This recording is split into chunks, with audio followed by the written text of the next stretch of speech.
అందరికీ నమస్కారం. First time మన ఛానల్ని చూస్తున్నట్లయితే ఛానల్ సబ్స్క్రైబ్ చేసుకోండి. వీడియోను తప్పకుండా లైక్ చేయండి. లైక్ చేసిన తర్వాత వీడియోను తప్పకుండా షేర్ చేయండి. నాడు లేక నేడు దోకా, కౌలు రైతుకేది భరోసా. రాష్ట్రంలో కౌలు రైతులకు ఎలాంటి ఆదరణ, మద్దతు దక్కడం లేదు. రైతు బంధు పథకం వర్తించక వెక్కిరిస్తున్నటువంటి జీవితాలను చూస్తూ వేదనతోనే పబ్బం గడపాల్సినటువంటి పరిస్థితి కౌలు రైతులది. రాష్ట్రంలో మీలాంటి కౌలు రైతులు 22 లక్షల మంది ఉన్నారు. 40% సాగు భూమి కౌలు రైతుల ఆధీనంలోనే ఉంది. ఆత్మహత్య చేసుకుంటున్నటువంటి రైతుల్లో 80% రైతులు కౌలు రైతులే ఉన్నారు. కౌలు రైతులకు ఇచ్చినటువంటి మాట తప్పిన సీఎం వారికి కూడా రైతు భరోసా ఇస్తామని నాడు హామీ, ఎన్నికల ముందు స్వయంగా లేఖ రాసినటువంటి రేవంత్ రెడ్డి కౌలు రైతుల ఊసులేని రైతు భరోసా మార్గదర్శకాలు. 23 లక్షల మంది కౌలు రైతులకు కాంగ్రెస్ దోకా ఎన్నికలప్పుడు వాడుకొని వదిలేశారనేటటువంటి విమర్శలు వస్తున్నాయి. రాష్ట్రంలో కౌలు రైతులకు ఎలాంటి ఆదరణ, మద్దతు దక్కడం లేదు. రైతు బంధు పథకం వర్తించక వెక్కిరిస్తున్న జీవితాలను చూస్తూ వేదనతోనే పబ్బం గడుపుతున్నారు. రాష్ట్రంలో 22 లక్షల మంది కౌలు రైతులు ఉన్నారు. 40% సాగు భూమి వీరి ఆధీనంలోనే ఉంది. ఆత్మహత్య చేసుకుంటున్నటువంటి రైతుల్లో 80% కౌలు రైతులే ఉన్నారు. ప్రభుత్వం మీపై కనికరం చూపడం లేదు. కాంగ్రెస్ అధికారంలోకి వచ్చాక కౌలు రైతులకు కూడా ఎకరానికి ఏడాదికి 15,000 రూపాయలు రైతు భరోసా అందిస్తాం. కౌలు రైతులు ఎవరు ఆందోళన చెందొద్దు. ఇది 2023 సెప్టెంబర్ 13న పిసిసి అధ్యక్షుడు హోదాలో ఉన్నటువంటి సీఎం రేవంత్ రెడ్డి కౌలు రైతుల కోసం రాసినటువంటి బహిరంగ లేఖ.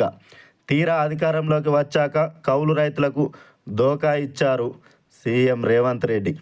కౌలు రైతులకు కూడా రైతు భరోసా కింద ఎకరానికి 15,000 రూపాయల చొప్పున ఇస్తామన్న ఎన్నికల హామీని తుంగలో తొక్కారు.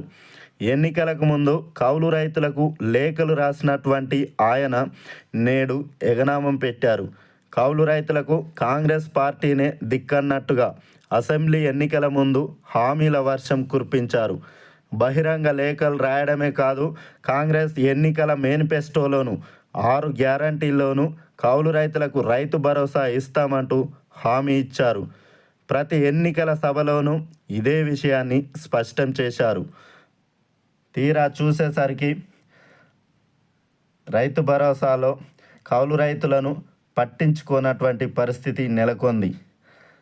ఇప్పటికైనా సీఎం రేవంత్ రెడ్డి కౌలు రైతులను ఆదుకోవాల్సిన పరిస్థితి ఏర్పడింది.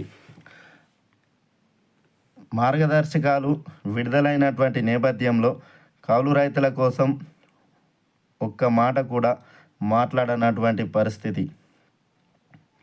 కౌలు రైతుల కోసం చాలామంది రాష్ట్రంలో 40% సాగు భూమి కౌలు రైతుల ఆధీనంలోనే ఉన్నటువంటి పరిస్థితి. ప్రతి ఎన్నికల సభలో కూడా ఇదే విషయాన్ని స్పష్టం చేశారు. కాంగ్రెస్ నేతలు, అగ్రనేతలైనటువంటి రాహుల్ గాంధీ, ప్రియాంక గాంధీ కూడా ఇదే హామీ ఇవ్వడం జరిగింది. రేవంత్ రెడ్డి పలు టీవీ చర్చల్లోనూ ఎలాంటి తడబాటు లేకుండా ఖచ్చితంగా కౌలు రైతులకు రైతు భరోసా ఇస్తామని చెప్పారు. కౌలు రైతులకు రైతు భరోసా ఇవ్వడం సాధ్యమేనా? ఏ విధానంలో కౌలు రైతులకు రైతు భరోసా ఇద్దామనుకుంటున్నారో, వారిని ఏ విధంగా గుర్తిస్తారు అని ఇలాంటి ప్రశ్నలు రేవంత్ రెడ్డికి ఎదురయ్యాయి. ఈ ప్రశ్నలకు కూడా అందరిని నమ్మించేలా ఆయన సమాధానం చెప్పడం గమనార్హం. 2011లో కాంగ్రెస్ పార్టీ తీసుకొచ్చినటువంటి కౌలుదారు చట్టాన్ని అమలు చేస్తామని గ్రామ సభల ద్వారా కౌలు రైతులను గుర్తించి రాష్ట్రంలో ఉన్నటువంటి ప్రతి కౌలు రైతుకు రైతు భరోసా అందిస్తామని నమ్మబలికారు. కానీ ఇప్పుడు వాటన్నింటిని పక్కన పెట్టేసి కౌలు రైతులను నిండా ముంచారు. రైతు భరోసాల కౌలు రైతులపై అసలు చర్చే లేదు. దాదాపు 6 నెలలుగా రైతు భరోసా విధి విధానాలపై ప్రభుత్వం కసరత్తు చేస్తుంది. ఏ సందర్భంలోనూ సీఎం రేవంత్ రెడ్డి కానీ, మంత్రులు కానీ కౌలు రైతుల గురించి ఒక్క మాట మాట్లాడిన పాపాన పోలేదు. రైతు భరోసాపై కసరత్తులో వీరి ప్రస్తావనే రాలేదు.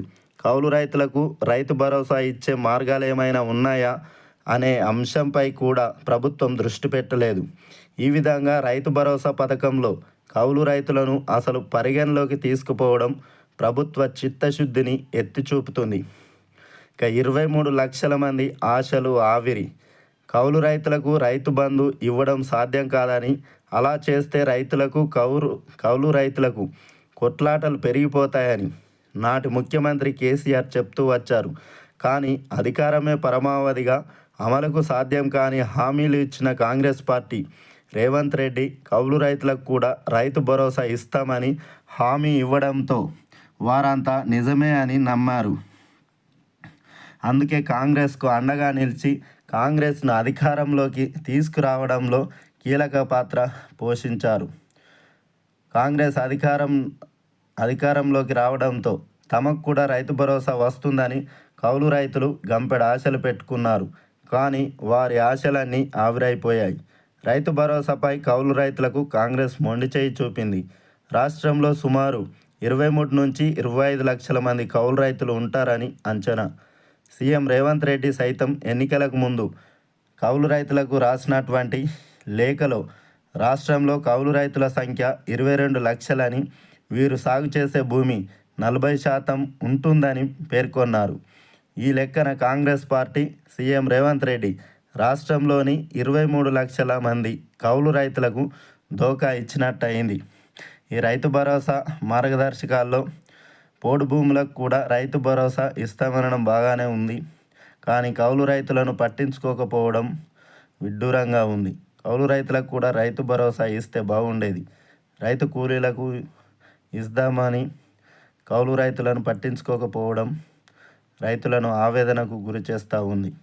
ఇకనైనా ముఖ్యమంత్రి రేవంత్ రెడ్డి గారు కౌలు రైతులకు కూడా రైతు భరోసా ఇవ్వాలని రైతులు డిమాండ్ చేస్తూ ఉన్నారు.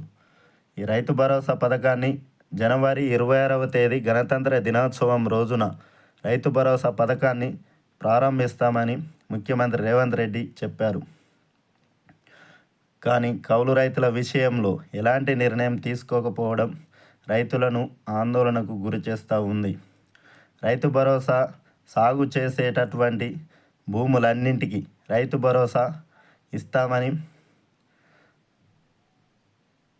లిమిట్ లేకుండా రైతు భరోసా పథకాన్ని సాగు చేసే భూములన్నింటికి 100-200 ఎకరాలు ఎన్ని ఎకరాలున్నా కూడా రైతు భరోసా పథకాన్ని అమలు చేస్తామని ముఖ్యమంత్రి రేవంత్ రెడ్డి గారు చెప్పారు.